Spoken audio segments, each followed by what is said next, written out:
I wanted to make a video about this place, Nova Zembla in PYRAMIDEN in Svalbard. I think that's Finland or Sweden or one of those, but either way, these two places in this land above England and above all that other stuff, above Russia, above Tartaria, northern Tartaria, just presents so much mystery, especially when you see some of the geological structures that are around these particular parts. And this book right here that I'll show in the end, some pictures from, shows Nova Zembla with all these different towns or areas named. Every single part has a thing. It looks a little wider. You'll see it's pretty accurate. However, it compared to the Google Earth now, which could also not be very accurate, and you never know how they tweak those areas where no one really goes to. But you can see Tartaria pairs in the bottom right, and it looks as if the land continues. And just Nova Zembla looks like a wide thing with all the cities on the left. And here you just see almost like a range of cliffs on the left side with no cities. So I wonder, no towns, no nothing. So I wonder if there is a lot buried under that water. And if we had some archaeologists that had actually good intentions to try and discover real stuff, then we'd be digging in a lot of interesting places. And this is where Nova Zembla collects to Summit and Sant, or whatever is below there. I forget, Russia or northern Eastern Europe. And it's just pretty cool to see all these different things. In Google Earth, you can always discover interesting things like how coastlines are very developed and have these nice little walls, seem like borders protecting a lot of them. And this whole area, PYRAMIDEN, is a mind-boggler. And I came across this a while ago, and someone in the comments actually reminded me of it. And there's just amazing things, residual outcrops, like what? There's all these different structures that resemble things found all over the world that are pyramids or giant structures, massive structures. Things that in every other part of the world, when they dig into them, they find things. Like in the background, look at that. It's got such a rectangular shape to it, such a powerful, almost a presence. These look like freaking, they're destroyed structures that you'd see in like Blade Runner or something.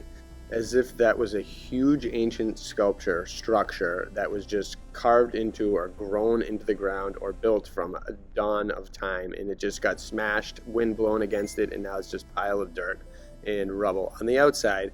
But on the inside could be anything. It could be treasures of religions and different things that we have no idea about. Tunnel systems we can't even fathom. Look at that.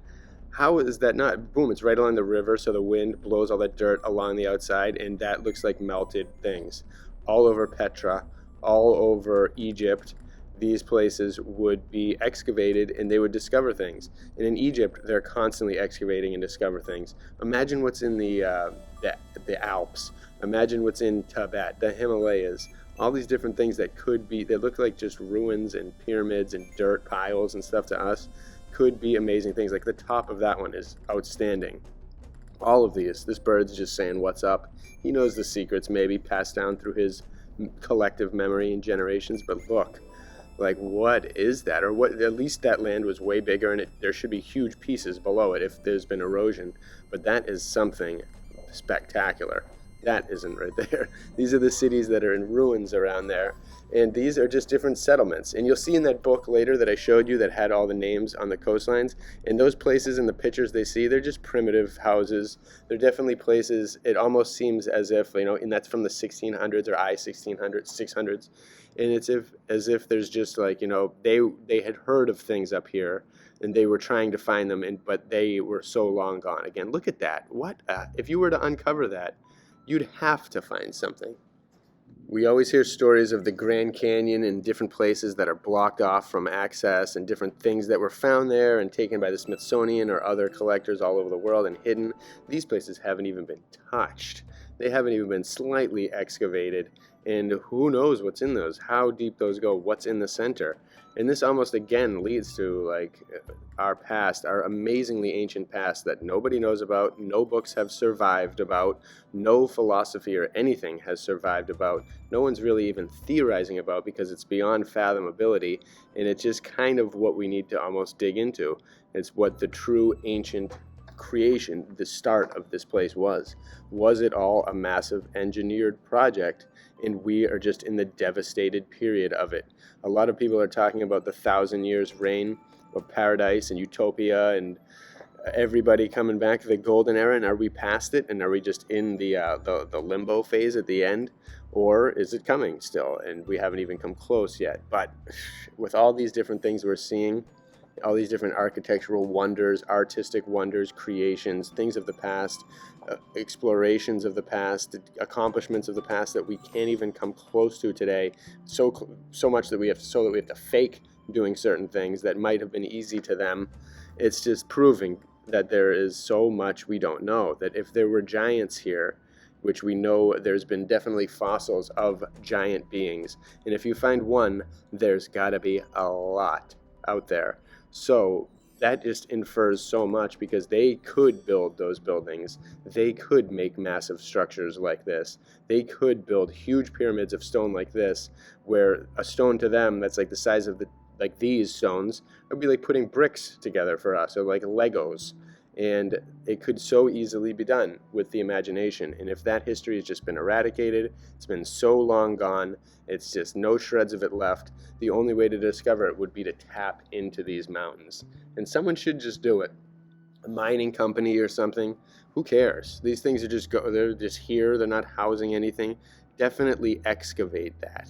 That looks like an altar at the top of something massive. And again, how big was it?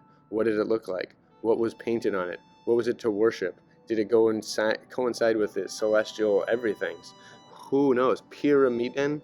That's a little bit suspect, although it's pretty obvious that the lands just look like pyramids, but still. This is pretty cool. Nova Zembla, which began to be discovered for the estates of Netherland by William Baronson Hollander and others in the years I-594, 96, and 95. But whither Nova Zembla, that is to say, new land, be on the east side a continent or not, is yet uncertain, though there be that unadvisedly say that the most northerly part thereof is the promontory Tabin, whereof Pliny speaketh, and north above that is the Tartarian frozen sea. You know, how much was known, how much was unknown, and when was it known? And what happened? How many resets are we seeing here? And it's like, what survived the resets? Who discovered in between the resets? And these guys look like, they're clearly making these places. It's like a kind of a unique structure that they seem to develop on Nova Zembla for the houses, with like the furnace in the middle and the air kind of just pumping out of there. It's something kind of interesting. But these are some of the old pictures, and they're encountering polar bears all the time. Their boats are incredible. Like how are you dealing with these things? And this clearly shows that, even though they had names for a lot of those cities, or not cities, but a lot of those portlands, that still you can't see any buildings. There's no churches. There's nothing in any of these pictures. So at this time, it was definitely uninhabited. And again, how deep do you go? How far do you go back? Like during the time when the pyramids were a common thing, they could have been a common architectural structure that spread around the world because of its power, and people were just building them all over the place. People colonizing, flying over, using ethereal devices, using anything, using ships, using whatever. And now we're the humans that are just these are the humans that are kind of made it or something, and they are trying to search for answers. They're trying to discover new land. They're trying to find the origins of their mythological places that the stories are telling them about from their last reset. It's, you wonder how many times this has all happened, especially since the time when this place was magnificent.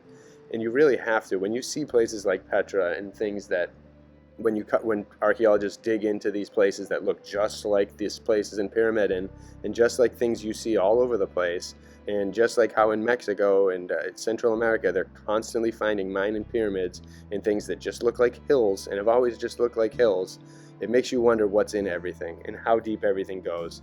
Our plants, everything, the trees are so young. Our world is so young. I can't help shaking the idea that we are just like the crap on top of just civilization after civilization of advanced peoples that were far superior to us in their creative abilities, their architectural mastery, and their grip on life. And we are so far removed from it. And if they were giants, and they were, then what were we? The pets? Are we the surviving pets of these greater beings? Who knows? I hope that someday soon our mass of collective consciousness that keeps growing will just start to form a demand and a need for a new archaeological excavations that just go into these places, that keep going north, that really show people that, hey, we do need to see what's up north. We can't just trust what people say and, oh, there's the North Pole, like blah, blah, blah. Don't go there. We have to figure this stuff out. We have to teach it. We have to expand as a humanity, as a culture that is in this place. We have to discover it. We can't let these monsters that perpetually keep us down, perpetually try to kill us, perpetually try to stifle our gaining of knowledge and incredible just powers that humans are supposed to be capable of. All these things they stifle us from. It's time to end that, and it's time to push the boundaries of what we can know, what we can find out about our true history, our true potential, our true power, our true self, and the true magic of everything around here. Because I don't know about you, but I'm so sick of these liars and scumbags, pathetic pieces of crap telling us how to dictate our world and our thought, and frowning upon us, looking down upon us, and making others look down upon us when we are on the right path and they aren't. We need to flip the script and turn everything that these fools end up believing in, that we've all been deceived into believing for so long. We need to flip the script and turn that stuff into pure nonsense everywhere. We need to make people laugh at it, which it is laughable at when you discover the truth, or at least get closer to it. For instance, the moon. The 2016 eclipse that defied logic and any type of astronomical sense, and pretty much everything about the moon, especially now they're talking about, oh, a collision, a rocket, oh, an American rocket, oh, a Chinese rocket, oh, it crashed, oh, it created a new crater that happened to be, we know it's going to be 33 by 66 feet thick. What is the real deal with the moon? There is something ridiculous there, and I'm proud to admit that I have no clue. I do not think it's a rock. It's something so much different. Again, it's an ancient truth that's being hidden from all of us, and we're all being told just a bunch of garbage and believing it wholeheartedly, or we're not at least, but many people are. So let's just help everyone acknowledge the theories surrounding us, the mysteries, and the beauty and perfection. I would not be surprised if the moon was an ancient piece of tech left over from these ancient giants who built all these monstrosities, these pyramids, with ease probably. Places like PYRAMIDEN could have been there as a protector for what lies beyond the pole. That could have been an outpost, a military station, a palace, a valley of kings. It could have been so much back when the earth was in its prime.